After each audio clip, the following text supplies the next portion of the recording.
So we have Sam and Dean, and they're chilling with Bobby when Meg crashes their party.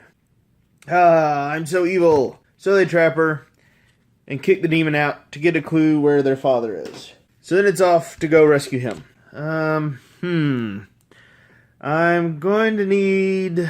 we don't really have a John Winchester figure. Wait, I've got it. So they find John Winchester in a hotel, and after a rather clever, though unrealistic plan, they manage to get him out.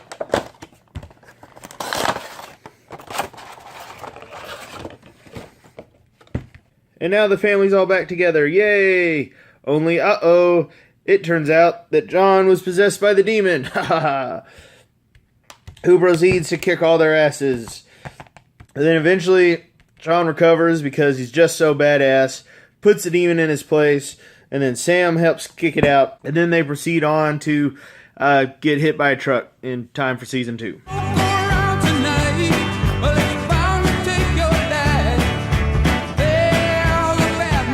Random fact about the episode, this is the only finale which did not have Carry On My Wayward Son playing over the recap. It actually played in the episode right before it, Salvation, which given the tradition of the show really makes these two episodes feel like a two-parter. Points of interest for originally, Kripke had the plan that one of the boys would have been kidnapped, probably Samsel in distress. Then the other son and John would have went running off to save him. The problem was, back at this time, Jeffrey Dean Morgan was involved with a little show you may have heard of called Grey's Anatomy.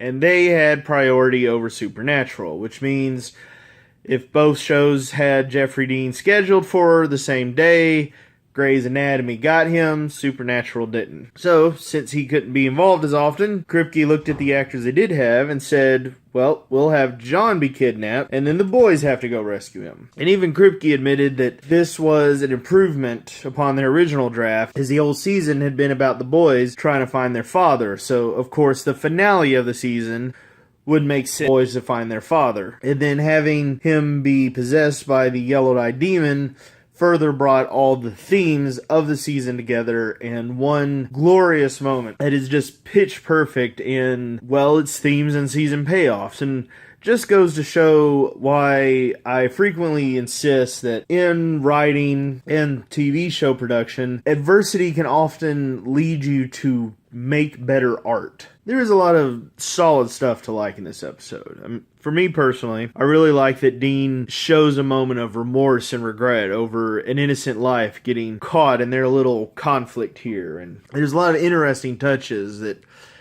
has been kind of lost from the show over the years. Like, while outside the apartment, we see somebody become possessed by a demon with no visual sign of the smoke, going into their mouth or anything. They just get taken over, and then as they walk by one of the firemen, he gets taken over with a touch. It's very evocative of the Croatoan virus that would later be used, but this is still very early in the show where the rules for demons are just a little bit nebulous and still have a little bit of flexibility to them. One question also is, when it came to Dean and John, while Dean ended up being right and John was possessed, was he right for the wrong reasons? Because he actually assumes that John would be super angry and just yelling and scolding him for using a bullet from the Colt. But afterwards, we never really see this happen. Even when he kind of yells at Sam about not killing him when the demon was inside of him, doesn't quite have the kind of anger you would believe based upon Dean's.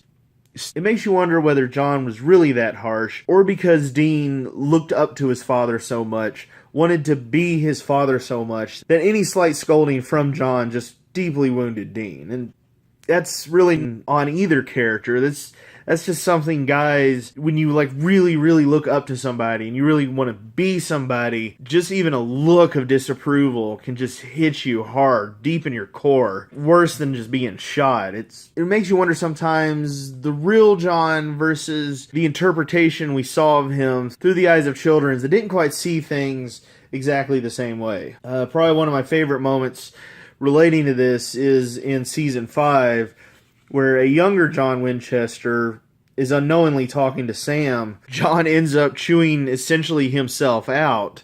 And Sam, in a roundabout way, says, "It's okay, Dad, I kind of forgive you," even though John doesn't realize it. And it makes you wonder if John was actually deeply racked with guilt and felt bad about the situation he put into his boys. And it just goes to show just how screwed the Winchesters' lives were, that toward the end, one of the very last moments they got where their father was spoiled by a demon taking him over and then attacking him, so they could never have that moment of honesty to help everybody see things from each other's perspective.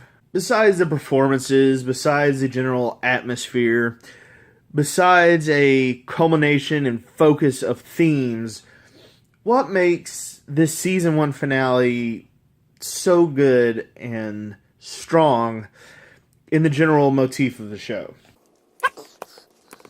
When you're programming with computers, you can usually have the program do, almost anything. So you can have x plus 1. The catch is you have to tell the computer what is x, which means somewhere up above here, you usually have to have a command like int x.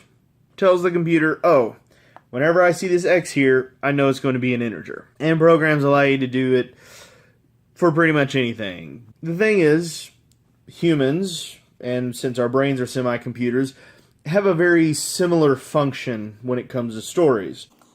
Imagine your story or your plot is like a line. If you have something happen toward the end, you will need to have something near the beginning which sets up or defines this later event. TV Tropes calls it Chekhov's gun. I've heard other writers call it the gun rack rule. Basically, you can do whatever you want in your finale as long as you have the audience's minds properly set it up. So let's take a moment and think about episode 122, Devil's Trap. What are things that happen in this episode? Well, we have a family member possessed. Said family member attacks Dean, or hurts him. As Dean gets near death, the family member takes control of their body. And then Sam makes a decision to execute or spare said family member. If you think about all those elements, you very quickly realize they are all reused in the finale Swan Song. And really, if you think about how season 5 ended, it does seem a little strange, doesn't it? Sam gets possessed by Lucifer and beats up on Dean until suddenly he stops. But it works. In fact, a lot of us found it very emotionally moving. Why? Because 4 seasons earlier, the show previously took all those steps and used them to tell the same kind of story on a smaller scale. Once the show could establish that powerful enough love is sufficient to fight possession, it's easier for the audience to buy it. Indeed, there's even an important distinction here, because in Devil's Trap, Dean is incapacitated, John is wounded and lying on the floor, and Sam has the Colt pointing at him, and John tells Sam, "Shoot me and end the demon." And ultimately, Sam cannot. And yet later on in season 5, when he is the one possessed and holding on to the being inside of him, he is able to make that sacrifice and throw himself into the cage, paying off 5 years of character development. And this is character development done right, because on a cold objective level, it would have been better to go ahead and kill John at that moment and put a stop to the yellow-eyed demon. But his deep love and care for his family spared his hand. He essentially put others at risk for his own family's sake. But it's a decision that we can't really blame him for, because, well, family is all these poor guys have. And yet 5 years later, it was that very deep love of Sam that allowed him to overcome the time he was in John's shoes and beating up on poor Dean, who just, well, is always on the short end of the stick in these things. And that's why while Season 2's finale is my personal favorite, and Season 5 finale is incredibly emotionally powerful, it all ultimately hinges upon the first season. And if that had not come together so perfectly, everything would have just fallen apart.